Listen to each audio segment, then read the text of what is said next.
Time now for a look at the day's top business news. France 24's business editor Brian Quinn joins me here. Morning to you, Brian. Hello. Starting with Donald Trump lashing out at social media giants with particular focus on Facebook's plans for a new cryptocurrency. That's right. Trump, obviously has a fairly complicated relationship with social media. You could say that he pretty much owes his political career to Twitter and, to some extent, Facebook. But Facebook's plan to launch its own digital coin, the Libra, has drawn the president's ire. In a series of tweets, Trump called himself, quote, no fan of cryptocurrencies, saying that Facebook's Libra will have little standing or dependability, and that if the social network wants to become a bank, it will need a banking charter and be subject to regulations.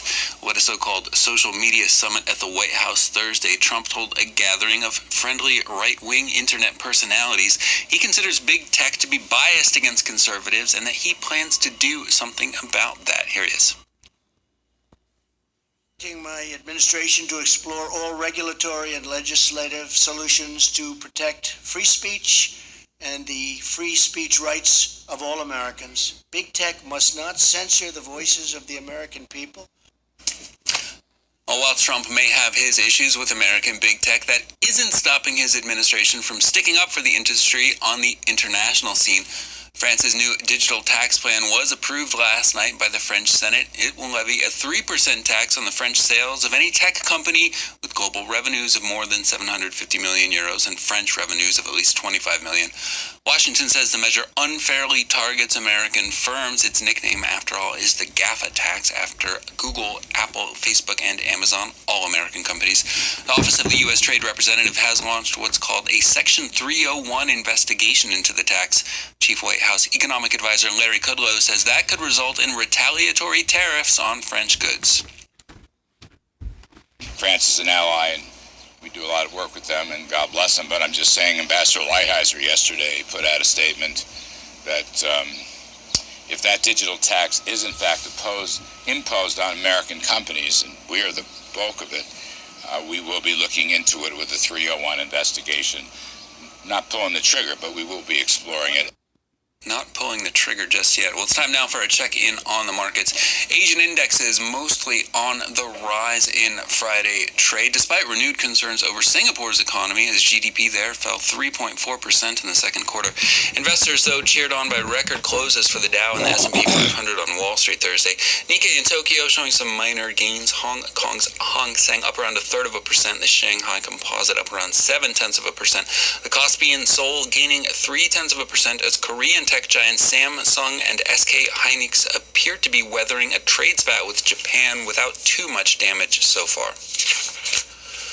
Next, here in France, the government is set to end fuel subsidies for the construction industry, which depends on heavy diesel guzzling machinery for its projects. The move comes as the Macron administration is seeking to bolster its environmental credentials and raise revenue to pay for tax breaks. Camille Nedelec has the story.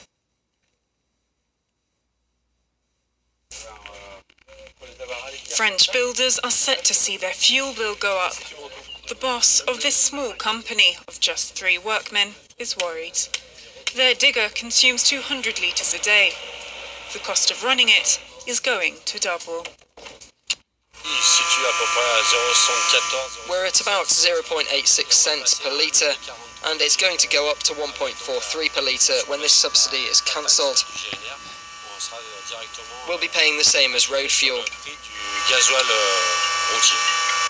Next summer, the subsidy will be reduced by 45%, and in 2022, it'll be wiped out altogether. The original plan was to have a cliff edge drop in 2018, but the government backed down. We accepted the delay asked for by the sector, from the 1st of January to the 1st of July 2020, to give them a chance to adapt and so that everyone can be well prepared. It's a measure specifically aimed at building and infrastructure. Other areas, like freight trains or agricultural machinery, will still benefit from cheaper fuel. The French government hopes the drop in subsidy will generate an extra 900 million euros for state coffers, but has also promised to help builders become greener and fuel efficient. Well, finally, for me, sneakers have long been big business, even moving into the luxury realm in recent years with offerings from haute couture houses like Balenciaga.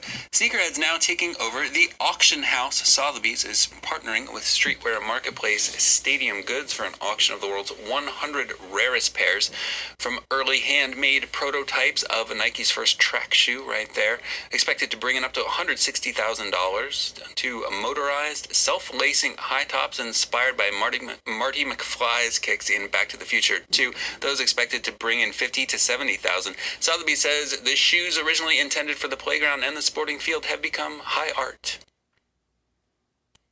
I think it's a really fascinating time in the world, period, where it's not so much sneaker culture, it's just culture. What we've been seeing is the evolution of culture, that it's all starting to evolve and intertwine together. We see fashion, we see art, we see luxury, all playing in the same field. Not much of a sneakerhead myself, I have to admit, Will. It seems these days that they're just trying to make them as big and ugly as expensive as they possibly can. What you think? We have a producer that's a sneakerhead in the gallery today. Uh-oh. But she doesn't have that Sotheby's money, I don't think, so she won't be bidding. Not if she works here, Will. All right, thanks very much, Ryan. Brian Quinn with a look at the business. I got some